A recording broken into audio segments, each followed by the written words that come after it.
As Thomas, Wendy, Timothy, and Marco were leaving the water gun stand, they saw a horde of zombies clowns running towards them. They knew they had to act fast or they would be overwhelmed. They split into teams. Thomas, Timothy, and Wendy took the left side.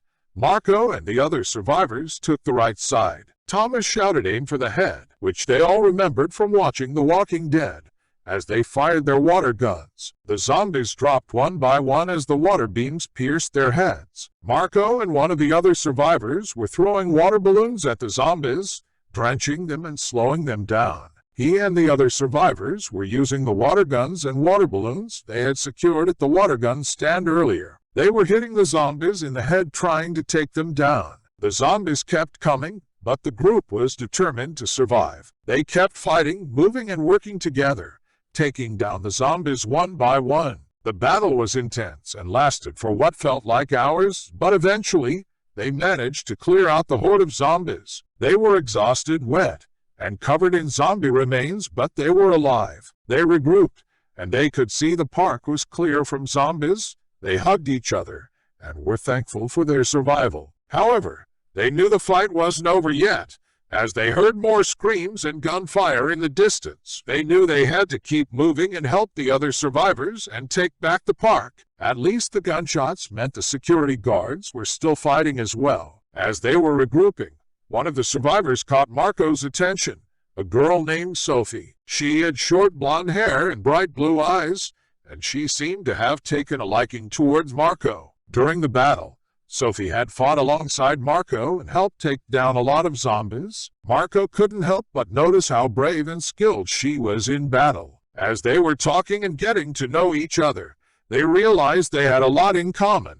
They even both love amusement parks and had been looking forward to visiting Funland all summer. As the two of them were walking and exploring the area, they found a small ice cream shop that had managed to survive the zombie invasion. They decided to take a break and grab a treat. As they were sitting and eating their ice cream, they started to talk more and laugh together. They both felt a connection and a spark between them. However, their moment of rest was short-lived as they received news from the group that there were still zombies elsewhere in the park, and they needed to help in the fight. They knew that the park was not clear yet and there were still more zombies to fight. They both agreed to stay and fight together until the park was safe for everyone. They quickly exchanged contact information and promised to stay in touch after the situation was resolved. They both knew that the events of that day had changed their lives forever, but they were grateful for the opportunity to meet and for the unique memories they had made together. As they were gearing up to fight again,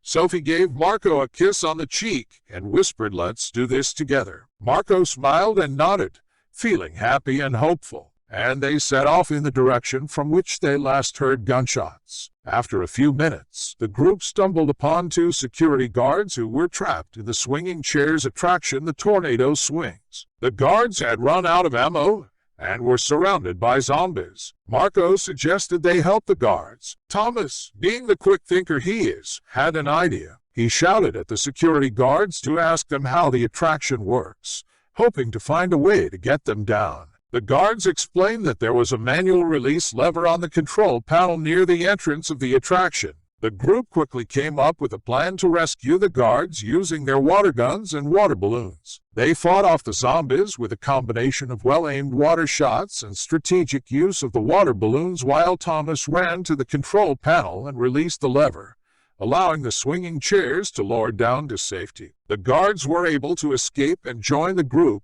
grateful for the help. Together, the non-survivors continued to explore the park, sticking together for safety and support as they faced the ongoing zombies threat. Marco and Sophie grew closer as they worked together to protect the group, and the guards provided valuable park expertise and additional manpower. The group was determined to survive and rescue the park. The group now had a total of 9 members. They had successfully rescued the guards and had grown stronger as a team. With the addition of the security guards, the group now had access to new tactical options. As they continued to explore Funland, the guards suggested that they make their way to the control center to evaluate which areas of the park needed their help. The control center would provide them with a full camera view of the park, information on the whereabouts of other survivors, and the ability to turn off power to certain areas to block zombies from entering. The group set off towards the control center,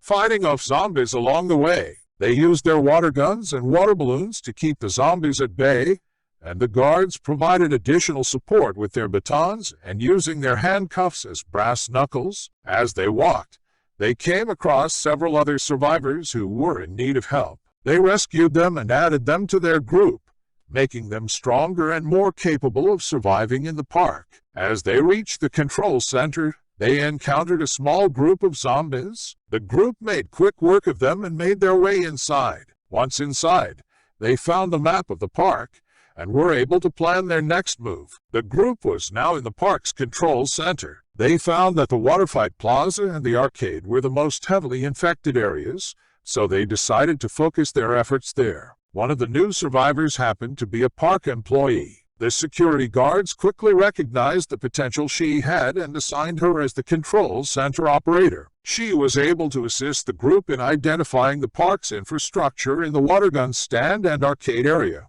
which they were focusing on. She was able to point out alternative routes, emergency exits, and other useful information that could give them an advantage over the zombies. The guards also grabbed new ammo for the guns and distributed the walkie-talkies among the group, one for the control center and one for each team. This allowed the teams to stay in constant communication, which was crucial to their survival. The park employees' knowledge and expertise proved invaluable, and the group was able to move forward with renewed confidence and a better chance of survival.